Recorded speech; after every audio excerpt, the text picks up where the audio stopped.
السلام عليكم، يا رب تكونوا بخير. هنعمل منيو اكلات سريع جدا، بعضها اقتصادي وبعضها اقتصادي برضك، يعني يا جماعه مش مكلفه للدرجه اللي هي. عندي هنا وركين فراخ بس يا جماعه وكتف، قطعتهم حتت صغيره كده، وهعمل ده هعملها شيش طاووق.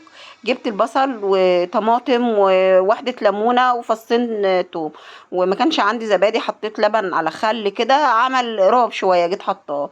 حطيت التوابل، عندي كمون وكزبرة وحبة فلفل أسمر وبابريكا. هضرب كل التوابل دي كلها مع بعضيها مع الطماطم مع البصل، وهحطه على الفراخ وهركنها كده شوية. وبعدين هعمل يا جماعة فطيرة جميلة جدا، يعني بالجلاش بربع صدر الفرخ، يعني بنص صدر الفرخة ده، يعني ربع الفرخة. هحطه في الكبة وهطحنه، طحنة خفيفة، يعني مش جامدة. وبعدين جبت عندي البصل، هحط الأول أنا فرمت البصل قبل ما أفرم الفراخ يعني. جبت الأول الفراخ وحطيت أي مادة دهنية تكون عندك وحطيتها كده، غيرت لونها. وبعدين هحط عليها البصل. يا سلام، وانتي بتحطي الفراخ بتعصجيها كده، تحطي لها حبة فلفل اسمر ونطرة ملح، تخليها جميلة جدا وريحتها جميلة جدا. حطي بقى البصل، فصين توم متقطعين كده شرايح تحطيهم عليها. عندك نص جزرايه حطيها بردك وقلبيها، بتدي طعم جميل جدا وبتزود القيمة الغذائية. فلفل اخضر من بتاعنا ده العادي. وبعدين كملي بقى توابلك، حبة فلفل اسمر وحبة بابريكا وحبة ملح كده، دي التوابل جاهزة. بحضر بردك، وانا بحضر كل حاجة الاول وبعدين اسوي يا جماعة عشان الاكل يبقى سخن. هعمل رز اصفر بالرز بتاعنا العادي ده. انا عامله بسم الله ما شاء الله وليمه بفرخه الا ربع يا جماعه. خدت الكبد والقوانص وشوحتها تشويحه كويسه كده، وحطيت عليها بصله، وحطيت التوابل اللي عندي، بابريكا وحبه توابل فراخ، حبه فلفل اسمر، حبه كزبره ناشفه. وحطيت معلقه صلصه، معلقه صغيره صلصه كده عشان تزود الطعم وتخليه جميل. وغسلت الرز وحطيته وهقلبه تقليبه كويسه كده. عندك جزرايه حطيها. قلبت الرز كويس وركنته بردك علشان هحط الاكل كله يستوي مره واحده. هعمل بقى احشي الفراخ اللي انا كنت معصجاها، هحشيها بالجلاش، يعني هحشي جلاش بالفراخ. جبت عندي الصاج الصغير ده، كانت تستحمل صاج اكبر من كده كمان. جبت الصاج الصغير ده، مرضتش ابدله، يعني قلت كويسه يعني عشان تبقى الحشوه محترمه. حطيت بين كل طبقه وطبقه، حطيت سمن. ما عملتش سائل دهن احطه، اللي هو زبادي وسمن وبيض. ما عملتوش، هكتفي ان انا عايزينها مقرمشه، مش عايزينها طريه قوي يعني. هحط بين طبقه وطبقه ادهنها سمن، وورقه ورقه، يعني مش بحب احطهم يا جماعه مره واحده كده واجي حاطه السمن، لا، ورقه ورقه. وبعدين هحط الحشوه بتاعتي في النص. حشوه جميله والله يا جماعه، في منتهى الجمال، تحفه، تنفع عزومه والله، جميله جدا. وده كله بفرخه الا ربع. بصوا يا جماعه، هقطع بقى هحط الطبقات التانية فوق بعضيها بردك، وهدهنها، واحط لو عندي حاجه مقطعه او حاجه بحطها في النص. هكمل الصاج بردك، ادهن بين كل طبقه وطبقه حبه سمن، وما كترش السمن يعني. اهي يا جماعه اقطعها قبل ما ادخلها الفرن. اهي بسم الله ما شاء الله، عامله صينيه محترمه، والحجم بتاعها بردك كويس يعني. اهي بسم الله ما شاء الله، جميله جدا. هدخلها كده جهزتها. هعمل برام الرز، يبقى هعمل الفراخ وادخلهم كلهم مع بعضيهم. عند الرز اهو يا جماعه، باين ان هو كان مركون يعني. حطيت له بقى، حطي ميه، حطي شوربه كده، وسويه على النار الاول، نار عاليه، وبعدين هدي عليه النار وظبطي الملح بتاعك. بصوا يا جماعه، بسم الله ما شاء الله، ادي الفراخ وادي الجلاش جميل جدا. والرز هو ههدي بقى عليه النار عشان كل الاكل يستوي كله مره واحده. ادي الجلاش طلع اهوت، بسم الله ما شاء الله، جميل جدا. انا بحطه على نار 180 درجه، ولما بيعمل لون من تحت بعلي عليه الشوايه بس. وادي الرز جميل جدا، وادي الفراخ. بصوا يا جماعه، وحبه شيبسي وطماطم وليمون مخلل، يعني وليمة يعني قولي فرخة، يعني وليمة بفرخة. بسم الله ما شاء الله. هنعمل بقى أكلة اقتصادية شعبية بتريح المعدة جميلة جدا. أنا جبت الفول ده غسلته كويس، نقيته غسلته كويس، ولما لما عمل نبت كده يا جماعة غسلته بردك كويس ونقيته كمان. حطيته في المية حوالي 24 ساعة، وبعد كده حطيته في القماشة وبقيت أغير عليه كل يوم، أبل القماشة دي وأحطه. جبت بقى علشان أسويه، حطيت مية وسبتها تغلي. وبصوا يا جماعه بيطلع عريم كده زيها زي اللحمه بالظبط. بسم الله ما شاء الله. يعني ما دي شوربه الغلابه الجميله، اللي عنده تعب في معدته ياكل منها على ضمانتي. جميل جدا، اكله شعبيه من الطراز الاول. حطيت زي اللحمه بالظبط بصل وطماطم وليمونه وجزر، وحطيت عليها حبة فلفل اسمر وحبة ملح لحد كده ينفع للمعدة، اما يستوي جميل جدا. لو انت معدتك بقى مش بتوجعك حطي عليها بقى الايه الدقة دي. وقرب ما يستوي يا جماعة بحط نص كمية الكمون والكزبرة في الاول، وقرب ما يستوي احط بقية الكمون والكزبرة عشان يبقى لها ريحة كده وجمال. بصوا يا جماعه احنا كنا بناكلها برز مدسوس، نعملها فته، حاجه جميله جدا. انا عاملاها مش حاميه، وحطيت جنبيها شطه للي عايز يخليها حاميه والليمون. بسم الله ما شاء الله.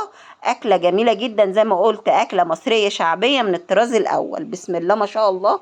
اللهم بارك في اكلنا المصري الجميل. هنعمل بقى يا جماعة الأكلة التانية أو الوصفة التالتة. هعمل كباب حلة أو لحمة ببصل. جبت الخضار ده كله، بسم الله ما شاء الله. جبت فلفل ألوان وبصل وفلفل أخضر بتاعنا، لو مفيش فلفل ألوان حط الفلفل الأخضر، وطماطم متقطعة اهي. بصوا يا جماعة بنفس السمك ده. بسم الله ما شاء الله جميلة جدا. وكمان معايا توم مقطعاه شرايح. التوابل بتاعتي هنا بردك انتي حر، ان شاء الله تحطي فلفل اسمر وكمون وكزبره بس. بسم الله ما شاء الله. انا حطيت فلفل اسمر وكمون وكزبره، ودي توابل لحمه. وحطيت لورا وحبهان، دي التوابل. هتستغني عن اللورا والحبهان وتكتفي بالكزبره والكمون والفلفل الاسمر. جميله جدا وكويسه وفي منتهى الجمال. اهالينا كانوا بيعملوها كده وكانت بتطلع تحفه من ايديهم. عندي كميه اللحمه دي حوالي كيلو ونص، وداخله على 2 كيلو الا ربع. قطعتها حتت صغيره عشان تطيب بسرعه، ومعاها حبه دهن. هحط كل المكونات دي كلها مع بعضيها. انا كنت عاملاها مع حضراتكم قبل كده وعليها التوابل كمان.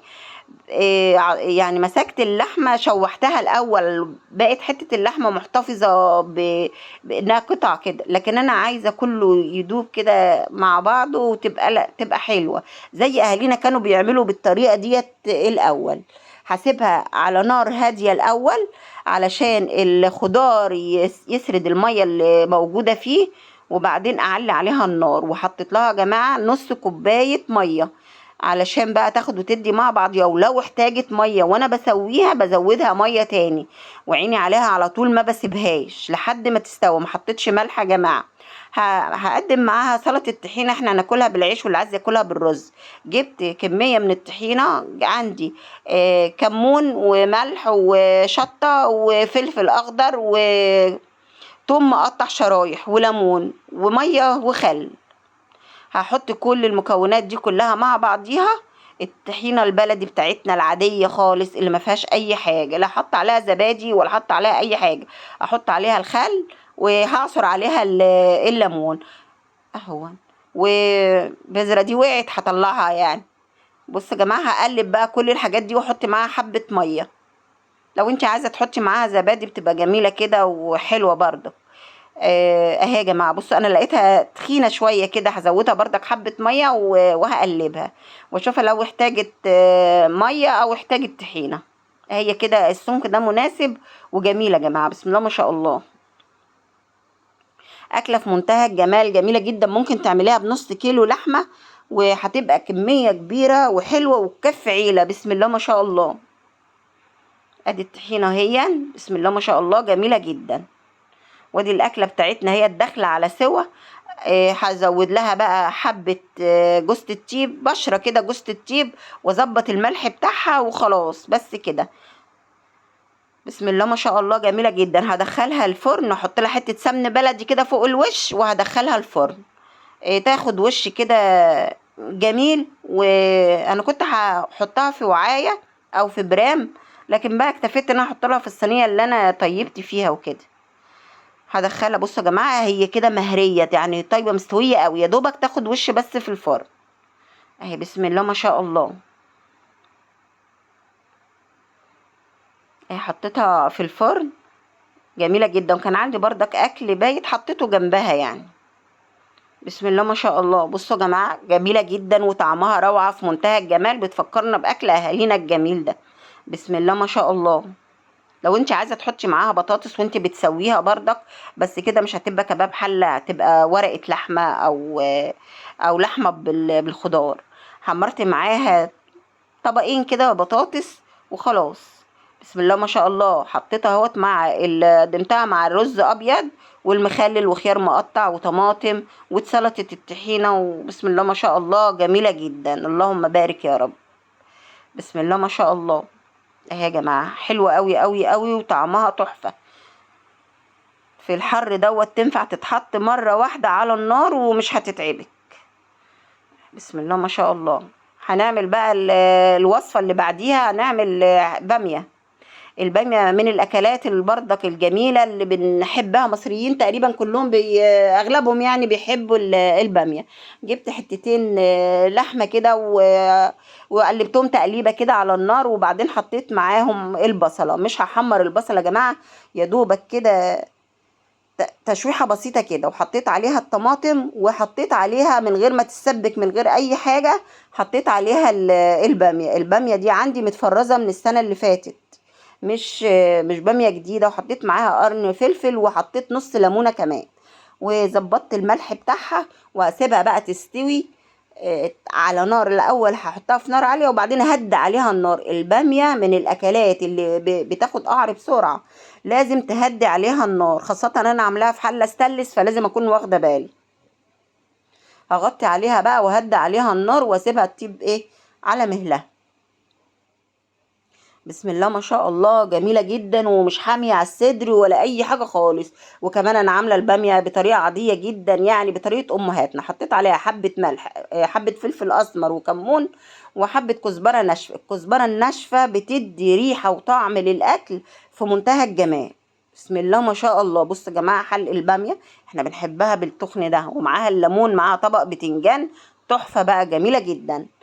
هنعمل الصينية القمر دي، هنحاول نقتصد فيها على قد ما نقدر. نص كيلو لحمة فرخة، منابير بسرعة يعني كده. غسلت الرز وقطعت الطماطم حتت صغيرة قوي، وقطعت الخضرة وقطعت البصل وقطعت الفلفل الأخضر، وحطيت حبة صلصة، معلقة صلصة كده. وجبت المكونات دي كلها وحطيت البصل. لازم بحط انا دايما احط التوابل اللي هي فلفل اسمر وكمون وكزبره، بحطها على على البصل، وادعك البصل دعكه حلوه كده، واقلبه بقى مع الطماطم مع الكزبره والبقدونس والشبت الاول، وحبه الزيت، وشم الريحه بقى الجميله. واقلب بقى كل المواضيع دي كلها مع بعضيها. والله والله الريحه في منتهى الجمال. اللهم صل على سيدنا محمد. بصوا يا جماعه الشكل تحفه. دي بتتعمل كده في المطاعم، المنابير كده. انا غاسله المنابير. انا المنابير دي كانت عندي في العيد، انا نظفتها وغسلتها. بعد ما قلبتها، غسلتها الاول وقلبتها على الوشين، وغسلتها بملح وزنجبيل وليمون وطماطم مقطعه، يعني هريتها غسيل.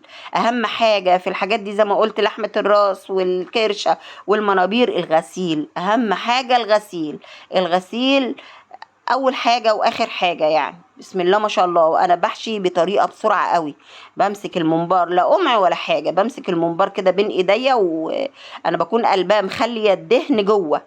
بمسكه كده بين ايديا واحشي كميه كبيره يا جماعه، والله اللي انت عايزاه. يعني انا عملت كيلو بحاله ما كملش تلت ساعه اهو. بصوا يا جماعه كده بسرعه بسرعه جدا يعني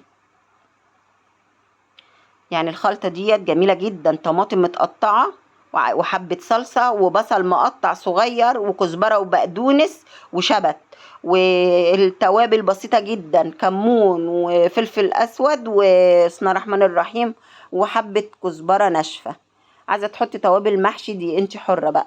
جبت بقى الشوربه بتاعه اللي هسلق فيها المنابير، بعملها معامله الشوربه العاديه، شوربه اللحمه او شوربه الفراخ. حطيت طماطم وحطيت بصل وحطيت جزر وكده يعني، حطيت لها ملح وحطيت لها فلفل اسمر وخليتها تغلي، وبعدين سقطت فيها الممبار واستنى شويه واحط باقي المنابير علشان النار ما تهداش. عندي الفراخ هنعملها بطريقه حلوه قوي هتعجبكم ان شاء الله. هنشويها في الفرن حلوه قوي بطريقه جميله. حطيتها في صينيه وحطيت بصل وطماطم وفص ثوم صغير وحبه فلفل اسمر، حبه كمون، ودعكتهم دعكه حلوه قوي كده، وايه ودخلها الفرن على طول. بصوا يا جماعه، قلبي بقى المنابير يا جماعه بتطيب على نار عاليه وما بتتغطاش، بتطيب على نار عاليه وما بتتغطاش. هحط على هعمل كفته بقى بردك، يعني الاكله دي كنا عاملينها في العيد. بشرت البصل وبشرت معاه قرنين فلفل، حطيتهم في الكبه يعني. حطيت حبه ملح، حبه كمون شويه صغيرين نطره، وحطيت ربع كوبايه، لا مش ربع كوبايه، ربع معلقه بودر. وعندي دهنه بردك فرمتها معاها. هقلب كل المكونات دي. حطيت التوابل، بابريكا، فلفل اسمر، نطره كمون شويه صغيرين. هقلب كل المكونات دي كلها مع بعضيها، مع البصل، مع فلفل اخضر، فلفل الوان اللي انت عايزاه. ممكن كمان لو عندك بقدونس حطي ورقتين، يعني ربع ربطه بقدونس ورق بس. انا خليت الميه اللي طلعت من البصل والفلفل حطيت عليها حبه صلصه، معلقه صلصه، وحبه ملح وحبه فلفل اسمر، وهصبع بيها الكفته. بسم الله الرحمن الرحيم. يا جماعه، الدهنه لما تيجي تفرميها في البيت مع اللحمه، الدهنه لازم تكون متجمده اهي يا جماعه. بصوا عشان تتفرم منك كويس وما تبقاش مكلكعه ببعضي. بصوا بسم الله ما شاء الله جميله. انا هعمل جهزت حاجتي كلها اهوت، وبطيب كله مره واحده عشان يبقى سخن. بصوا يا جماعه، انا هعمل صينيه جلاش بالبسطرمه.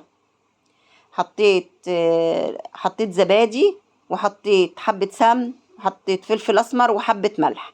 اقلب كل المكونات دي كلها مع بعضيها، وحطيت نقطه لبن شويه صغيرين كده. هقلبها كلها مع بعضيها علشان اسقي بيها بين الورقات بتاعه الجلاش اهي.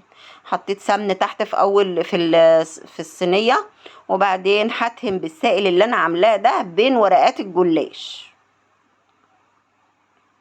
هتطلع من فوق مقرمشه ومن جوه طريه وجميله جدا. بسم الله ما شاء الله يا جماعه. دي مثلا كانت عزومه بحاجات بحاول يعني ايه اقتصد على قد ما اقدر، يعني مش هجيب الناس مثلا وهاكلهم اي حاجه، فانا بحاول يعني فرخه، نص كيلو لحمه، كيلو منابير، تمن بسطرمه، نص يعني لفه جلاش كده يعني. بحاول على قد ما اقدر. وكمان كان معاها تقريبا شيبسي او بطاطس محمره، ما عملتش جنبها طبيخ ولا حاجه، قلت نواشف يبقى كده نعديها، يعني حلوه كده جميله جدا. هدهن بقى بين كل ورقه وورقه، ولو عندي ورقه مقطوعه بردك احطها في النص. بصوا يا جماعه، ادي البسطرمه هحطها، ولو عندك زيتون حطي بردك، بتبقى طعمها جميل جدا وتحفه. جبن بردك حطي على قد اللي عندك، يعني اي نوع جبن عندك حطيه. انا طلعت الجبن فساحت من الحر فكانت مكتوله كده. المفروض ما طلعش الجبن الا وانا بحطها.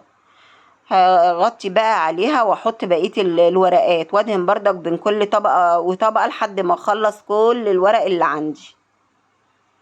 يا جماعه بسم الله ما شاء الله جميله جدا، وكانت تحفه. بسم الله ما شاء الله، حاجه تشرفك كده قدام الناس. وعلى قد ما تقدري يعني اقتصدي على قد ما تقدري. هقطع بقى الجلاش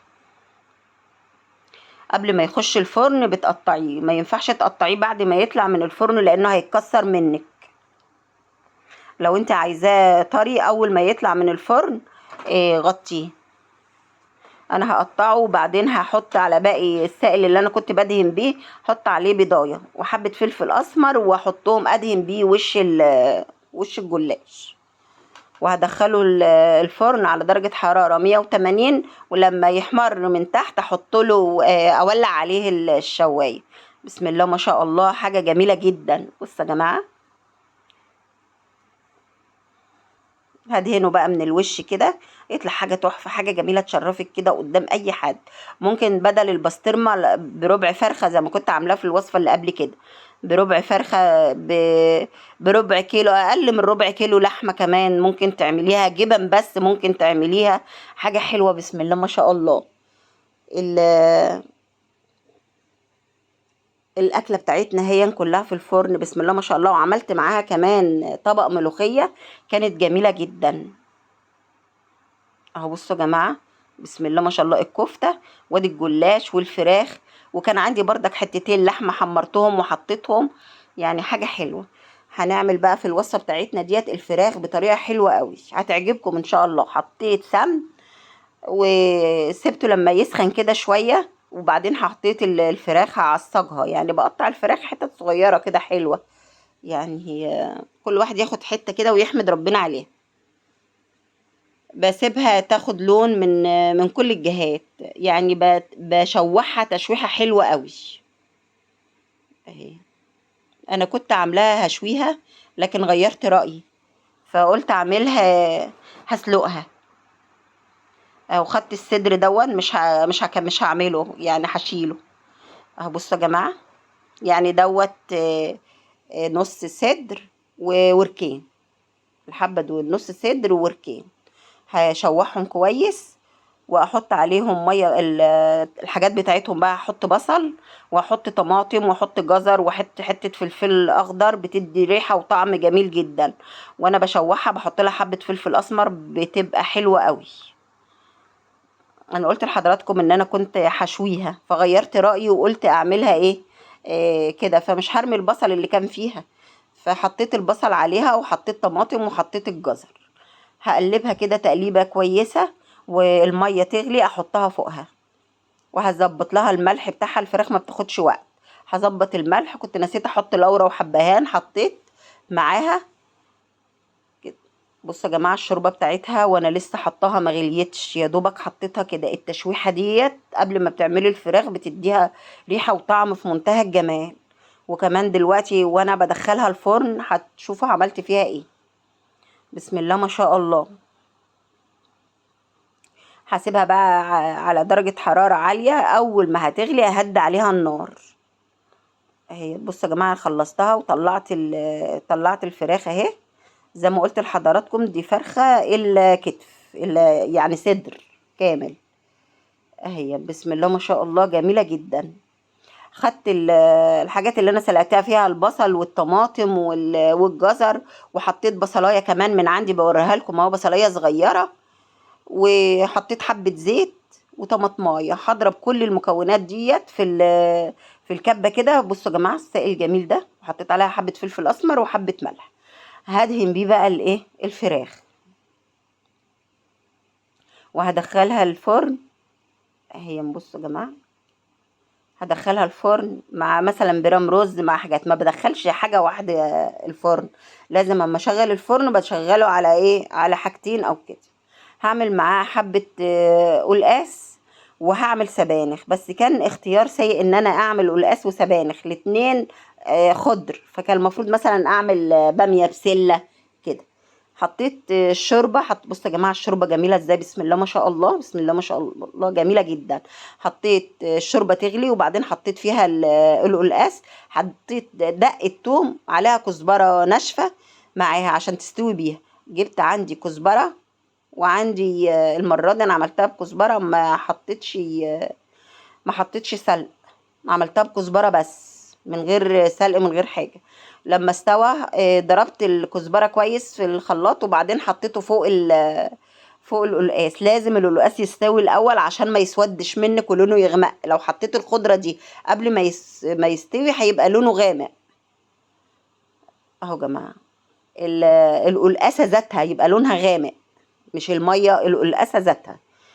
خدت بقى اللي هو ايه اللي انا عصرته، الخضره اللي انا عصرتها ديت، حطيتها في حبه سمن، قلبتها تقليبه كده، وهنزل بقى الايه التوم بالكزبره الناشفه، اقلبها تقليبه كده من غير ما اغير اللون، وعلى الايه وعلى القلقاس. يبقى كده القلقاس بتاعي يا دوبك احطه على النار يغلي غلوه واحده، ويبقى كده استوى من غير ما اغطيه. بردك اي حاجه فيها خضره ما بغطيهاش عشان ما تتقلش. اهو يا جماعه بسم الله ما شاء الله، ما تغيريش اللون. اهو بسم الله ما شاء الله، اللون كده ايه، لونها كده مناسب وجميل جدا. اهو خلاص. بصوا يا جماعه الجمال، بسم الله ما شاء الله، بسم الله ما شاء الله، حاجه تحفه كده. وبصوا القلقاسه بيضه وجميله، الميه بتاعتها بس، الشوربه بتاعتها بس هي اللي لونها غامق. لكن لو انت حطيتي الخضار ده من غير ما تطيب، تبقى هي كمان اخدت من الخضار ولونها غامق. فلازم تكون طيبه، وتجربيها بره قبل ما تحطي عليها. هنعمل بقى السبانخ. جبت بصلايه كده، هشوحها تشويحه كويسه، مش هغير لونها بردك، يا دوبك اشوحها كده تشويحه كويسه. بس عايزه تحط لها هنا نقطه فلفل اسمر، نقطه ملح، بتدي ريحه وبتدي طعم حلو قوي. لو بتطيبي في حاجه استانلس يا ريت تهدي النار شويه يعني على الاكل. عندي حتتين اللحمه دولت، فانا قلت يعني ايه، اعمل بيهم السبانخ، وتبقى سبانخ باللحمه يعني بردك حلوه جميله يعني. عشان كده انا اخدت الكتف اللي هو الصدر من الفرخه. حطيت الطماطم، ما بغيرش اللون انا يا جماعه، واللحمه دي مستويه 3/4 سوا. هقلب بقى، هسيب بقى الايه الطماطم ديت، هسيبها تتسبك. احط عليها حبه ملح، وهغطي عليها لحد ما تغلي، واسيبها ايه، بصوا يا جماعه تديني اللون ده بس. اهي بسم الله ما شاء الله جميله جدا، والريحه في منتهى الجمال. عندي السبانخ بردك انا مفرزاها. هحط السبانخ دي بفرز من غير ما احط كزبره، بفرز السبانخ بس، لكن الكزبره بجيبها طازه وبقطعها احطها عليها. هتشوفوني دلوقتي وانا بحط عليها الكزبره طازه، مش الكزبره متفرزه ولا حاجه. عشان تدي ريحه حلوه وطعم للاكل يعني كده بردك يعني. حطيت معلقه رز، عايزه تزودي عنها ممكن، في ناس بتحط فريك اللي انت عاوزاه يعني. حطيت معلقه رز، وحطيت حته دقه صغيره، وهقلب كل الحاجات دي كلها مع بعضيها، وهسيبها بقى ايه، تستوي. اهدي عليها النار. السبانخ لما بتعمل قعر من تحت يبقى طعمها وحش جدا. اهي تقلبيها، لو احتاجت منك حبه ميه حط لها حبه ميه سخنه كده فيها. هعمل برام الرز ده. برام الرز ده تلات كوبايات رز، عليهم كوبايتين لبن، وعليهم كوباية مية. وما بقلبش، بحط الملح كده فوق الوش. ما بقلبش ما بقلبش الرز تاني بعد ما بحط الملح. هحط بقى الفراخ معاها تتحمر في الفرن. وادي السبانخ بتاعتي هي جميلة جدا وداخلة على سوا. طيب كله وانا واقفة، كله مرة واحدة بجهز، وطيب كل حاجتي مرة واحدة. هحط بقى في ناس لحد هنا بتكتفي، لكن انا بعمل الدقه ديت، بحط الطشه دي عليها زي طشه الملوخيه بالظبط. ده توم وكزبره ناشفه وحبه سمن او حبه زيت زي اللي متوفر عندك يعني. تحطيهم كده يتحمروا، مش هتغيري اللون، وفوق فوق السبانخ المستويه، وتيجي حطاهم يا دوبك تغلي غلوه واحده وبس. كده طابت السبانخ، والفراخ بتتحمر، والرز على وشك ان هم يخرجوا من الفرن. اهو يا جماعه بسم الله ما شاء الله، حاجه جميله جدا. اهو بصوا الرز بتاعنا شاله وبقى شكله جميل اهو. وادي وادي الفراخ اهي بسم الله ما شاء الله.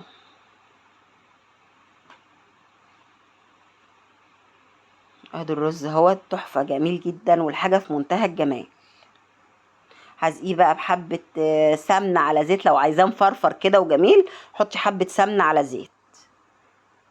بسم الله ما شاء الله، دي السفرة كانت جميلة بسم الله ما شاء الله. مخلل الليمون، وادي حبة شوربة، والفراخ والسبانخ والقلقاس بسم الله ما شاء الله. حاجة جميلة جدا. ولو عندك برضك باقي اكل حطيه، يعني مش هيقول لا. كان عندي حتتين مكرونة حطيتهم. هنعمل الوصفة اللي بعديها. هنعمل سمك بوري في الفرن، فرن البوتاجاز طبعا. جبت السمك البوري وغسلت كويس من النشوش بتاعه كده وما فتحتوش. حطيت عليه حبة زيت عشان تلزق فيه النخالة اللي هي الردة، وشغلة الفرن على اعلى درجة حرارة من فوق ومن تحت. هحط على اي حاجة كده وادخله الفرن. بسم الله ما شاء الله. بصوا يا جماعة، وما تقلبهوش الا لما يعمل لون كده من تحت، علشان برضك ده فرن بوتاجاز يعني. وبعدين يا جماعة لازم تحطي راس السمكة او الجزء العلوي من السمكة، تحطيه عند اعلى نار علشان ما يبقاش فيه حاجة يعني دم او اي حاجة يعني، ويستوي منك كويس. عملت الدقة بتاعتي، فلفل اخضر وتوم وملح، وضربتهم كويس في الخلاط وبعدين او في الكبة، وبعدين احط عليهم الجزر والكزبرة من غير ما اضربهم، واحط الملح واحط كمون بردك يا جماعه، واللي حطيت ليمون بردك ضربته معاهم. بصوا يا جماعه الجمال، التتبيله كانت في منتهى الجمال. التتبيله حلوه قوي، والفيديو موجود كامل على القناه. هنعمل الوصفه دي وصفه مخبوزات، هي جميله وسهله جدا. جبت كوبايه ميه، حطيت عليها معلقتين سكر، معلقه ونص او معلقه وربع خميره على حسب الكميه اللي انت هتحطيها. جبت حبه زيت، اللي هي الكوبايه ديت حطيتها كلها. الكوبايه ديت 100 جرام. واحط معلقه خل كبيره او معلقه كبيره خل يعني مليانه. هقلب كل المكونات دي. عندي بردك زبادي، حطيت كوبايه زبادي. وانا عندي يا جماعه الزبادي بعمله في البيت يعني، مش بشتريه، عشان كده حطيت كوبايه زبادي يعني قلبي جامد. هقلب كل المكونات دي كلها مع بعضيها. وعندي بردك شرش طالع من الجبنه، هكمل عجن بيه. ادي عندي الدقيق دوت حوالي كيلو ونص. حطيت عليه الخليط اللي انا عملته، اللي هو الخميره بالزيت بالزبادي بالسكر بالملح. وحطيت يا جماعه معلقه ملح، نص معلقه كبيره ملح، او ممكن نقول معلقه صغيره. جبت حبه ميه كده وقلت اعجن بيهم. وبعدين قلت ايه، طب ما انا عندي شرش طالع من الجبنه الفلاحي، قلت اكمل العجين بيه. اهو انا هحطه كده واكمل عجين بيه. لازم تتعجن كويس جدا جدا جدا، يعني حوالي 10 دقايق كده بايديكي تقعدي تعجني فيها كويس. برضك كنت ناسي احط البضايه عشان اخد الصفار، يعني ممكن تستغني عن البضايه اصلا يعني. هاخد الصفار عشان ادهن بيه الفطاير بتاعتي دي. تعجني برضك جامد، عجنه حلوه قوي قوي قوي. افتكري اي حاجه واقعدي بقى اعجني لحد ما تلم العجينه كده كويس وتبقى ملساء كده وحلوه في ايدك. لو عوزتي انا دايما بسيب حبه دقيق جنبي عشان لو العجينه طلعت طريه ازودها. اهي بصوا يا جماعه جميله العجينه ازاي تتمط كده، وجميله جدا واخدت حقها في العجن. اهي بسم الله ما شاء الله، بسم الله ما شاء الله. هسيبها بقى، اجيب احط عليها كده حبه زيت او حبه دقيق، واغطيها بكيس نايلون. وبعدين اغطيها اكمرها جامد يعني حوالي ساعه الا ربع او لحد ما تخمر.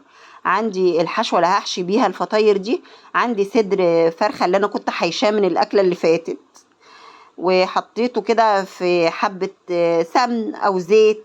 يعني انا بفضل بيبقى زيت يعني في الفطاير بالذات. هسيبها لحد ما تغير لونها. هقلبها كده تقليبه كويسه. وبعدين احط عليها البصل بقى وبقيه الاضافات اللي انت عايزه تحطيها. حطيت عليها البصل وهقلبها كاني بعمل يعني كاني كده بعملها باللحمه، يعني كانك بتعملي عصاج عادي يعني. حطيت التوابل عندي، حبه كمون، حبه توابل فراخ، حبه فلفل اسمر، وقلبتها. عندي طماطميه مبشوره برضك احطها عليها. عندي عايزه تحطي معلقه صلصه حطيها. عندي الفلفل ده فلفل اخضر بتاعنا العادي، وكان عندي واحده احمر الوان حطيتها. هقلب كده تقليبه كويسه. وادي الخليط عندي اهون، وهسيبه يبرد. عبال ما اقطع العجينه هسيبه يبرد خالص، لازم تكون بارده قبل ما احشي بيها الفطاير. ادي العجينه هي جميله جدا. هقطعها على قد الحجم اللي انت عاوزاه، ممكن تقطعيها كبيره تقطعيها صغيره، كمان التشكيله اللي انت عاوزاها برضه اهي. بسم الله ما شاء الله. هجيب هقطع بقى، احط حبه دقيق كده او حبه زيت اللي انت عايزاه. انا هقطع على دقيق المره دي. هقطع هقطع العجينه بتاعتي زي ما قلت الحجم اللي انت عاوزاه. اللهم صل على سيدنا محمد وعلى اله وصحبه وسلم اجمعين يا رب. قطعيها بقى كده بالطريقه اللي تعجبك برضه. احنا بنقول نقرصها نقطعها زي ما انت عايزه. عملت معايا كميه كبيره يا جماعه والله، يعني انا ما بعرفش اعد، يعني حتى لو عديت هنسى العدد اللي انا عديته اهو. بسم الله ما شاء الله. ديت تنفع الوصفه دي يا جماعه، تنفع للمصايف، تنفع لرحله، تنفع غدا في البيت جميل كده مع حبه شيبسي بقى مخلل، حاجه حلوه يعني. يعني وصفه محترمه. لو انتي رايحه رحله ولا حاجه اخدتيها كده عبيتيها تبقى جميله. ممكن تتشال بردك في الفريزر بعد ما تخلص تطلع من الفرن، تسيبها تبرد وتشيلها في الفريزر، بتبقى حلوه قوي. طلعي منها الوقت اللي انتي عايزاه، يعني للاولاد لو جاعوا في اي وقت كده. افردي بقى العجينه، ما ترفعهاش قوي يعني. اعمليها ايه زي الرغيف ده كده صغنن كده، بس ما ترفعهوش قوي.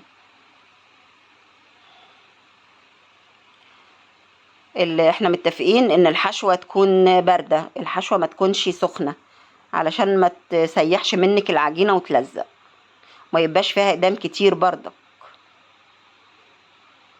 خدي بقى بالمعلقة الكمية اللي انت عايزاها. عايزة تحطيها كده حطيها، عايزة تحطي لها جبن زي ما انت عايزة برضه. اي مقدار من الجبن كده بيفرح الاولاد، حبة صغيرين كده يعني.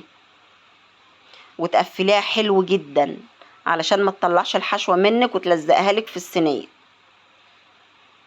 قفليها حلو وحطيها بقى ايه في الصينية مدهونة. لو عندك ورق زبدة حطيه. انا حطيتها في صينية مدهونة يعني. هعمل واحدة كمان. ما تكتريش بردك فوقها الدقيق، يعني انا حطيت الدقيق وبعدين شلته يا جماعة، ما تحطيش كتير دقيق يعني. العجينة دي غنية يا جماعة، معمولة بالزبادي وشرش اللبن، يعني بسم الله ما شاء الله حلوة جدا. تعملي منها اي نوع، اي نوع فطاير، تعملي منها عيش فينو، جميلة جدا جميلة جدا جدا يعني. تعملي بيها حشوة حلو بردك في منتهى الجمال. ان شاء الله مرة اعمل بيها يبقى حشوة جواها، يعني احط فيها حشوة حلوة اهو. قفليها حلو. وزي ما قلت الحجم انت بتتحكمي فيه في تقطيعة العجينة، عايزة تعمليها اصغر من كده اكبر من كده انت بتتحكمي في الحجم. حطيتها وبعدين سبتها تخمر شوية، حوالي 10 دقايق يعني. الجو حار يعني ما خدتش كتير. جبت معلقتين لبن، حطيت فيها صفار البيضة وهقلبها تقليبة كويسة جدا. جماعة ما بتبقاش زفرة ولا اي حاجة والله، من غير ما تحطي عليها لا خل ولا فانيليا ولا اي حاجة خالص، ولا اي حاجة يعني.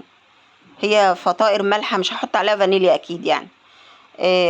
وهدهنها كده جميلة جدا. حطي بقى عندك حبة البركة، عندك حتى لو شوفان، عندك اي حاجة يعني حطيها فوق الوش كده.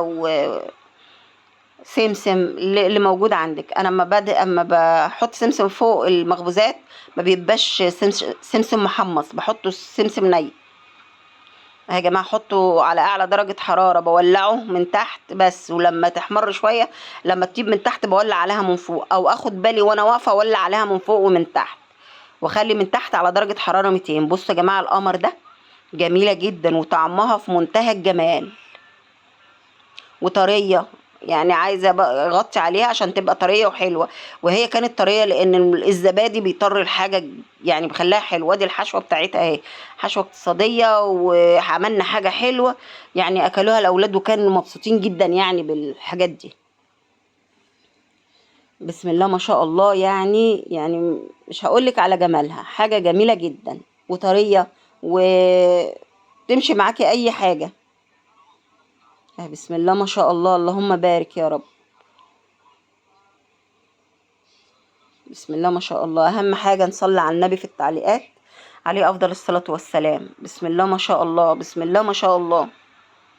اتمنى ان انتوا تجربوا الوصفة دي يا جماعة وعلى ضمانتي. ولو مفيش لبن، لو مفيش زبادي باللبن عادي. هنعمل الوصفة اللي بعديها دي كرنب صيفي اللي موجود دلوقتي، كرنب الصيفي. الكرنب بياخد مكان في التخزين، علشان كده بطلت افرزه، يعني حتى لو فرزت بفرز حاجة بسيطة. قطعته سلقته وقطعته، بياخد وقت كمان في السليق حوالي 3 دقايق، يعني عن التاني بياخد دقيقة، ده بياخد 3 دقايق. جبت حبة لحمة وحطيت عليهم فلفل اسمر وملح، وجبت البصل وطماطم برضك حطيت عليهم فلفل اسمر وملح. هعمل الاكلة في الحلة. وبعدين هعمل محشي كرنب واعمل محشي ورق عنب. وبرضك حطيت العروق بتاعت ورق العنب تحت، وحطيت حتة لحمة فوق كده. عملت الخلطة ديت، كانت عندي تسبيكة موجودة على القناة من يعني عاملاها مع حضراتكم. هحشي بقى ورق العنب. عايزة تحطيه على حاجة كده وتحشيه ماشي، عايزة تمسكيه في ايدك، انا بقى افضل انا بمسكها في ايدي كده واحشيها. بس برضك علشان برضك بناتنا ممكن يعملوها وهي على الصينية كده او على طبق. مرات ابني برضك بتساعدني. شكلها عايزة تاخد مني القناة او حاجة، فكل ما اعمل حاجة تقول لي هعمل معاكي يا خالتي. هي مش بتقول هي انا خالتها اصلا يعني. اهو يا جماعه هعمل بقى الكرنب. انا بحشي كل حاجه بعملها في طبق، وبعدين ارصها في الحله. بتبقى سهل وتحس ان انت انجزتي كده. اهو يا جماعه قطعت فص توم وليمونه حطيتها فوق ورق العنب. ضربت 3 طماطمات كده علشان تخلي لونها احمر وجميل. 3 طماطمات، وحطيت لها فلفل اسمر وملح. لو عندك شوربه اضربي مع الطماطم، مع الشوربه الطماطم يعني، وحطيها فوق المحشي. اول ما يغلي تهدي عليه النار، وبحط الطبق ده، وحطيت من تحت باقي ورق الكرنب، وهغطيه كده واسيبه يطيب. بيطيب بسرعه قوي لما تغطيه بورق كرنب او ورق ليفت او اي ورق موجود عندك.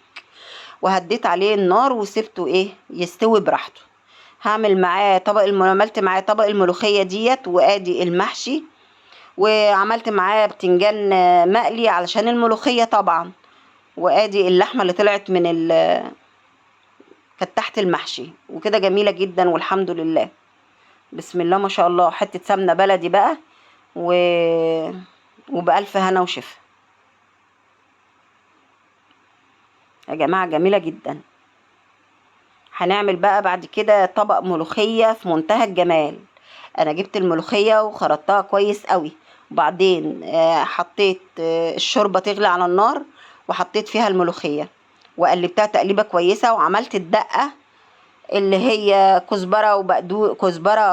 كزبره ناشفه والثوم، وحمرتها كده تحميره كويسه، وحطيتها فوق الملوخيه، وسبتها تغلي شويه. يعني مش تغلي، يعني يا دوبك من الجناب كده ترفع كده يعني. وبعدين جيت جايبه حبه بقى علشان التزيين، مخليه حبه كده حطاهم فوق الوش. وبصوا يا جماعه، وحطيناها في طاجن كده شغل مطاعم عشان يبقى شكلها حلو كده. وبسم الله ما شاء الله، حاجه حلوه قوي. بسم الله ما شاء الله. الملوخيه طبعا ما تنفعش الا مع طبق البتنجان المقلي او المسلوق. عملت معاها طبق البتنجان المقلي ده، وبالعيش او بالرز بتبقى في منتهى الجمال. حاجه جميله جدا جدا. اتمنى تكون الوصفات اللي انا قدمتها يا جماعه تكون نالت اعجابكم، واتمنى ان انا اكون ما طولتش عليكم، واتمنى انكم تشاهدوا الفيديو للاخر، مع ان ده متعب يعني. بسم الله ما شاء الله. واسيبكم في رعايه الله، والسلام عليكم ورحمه الله وبركاته.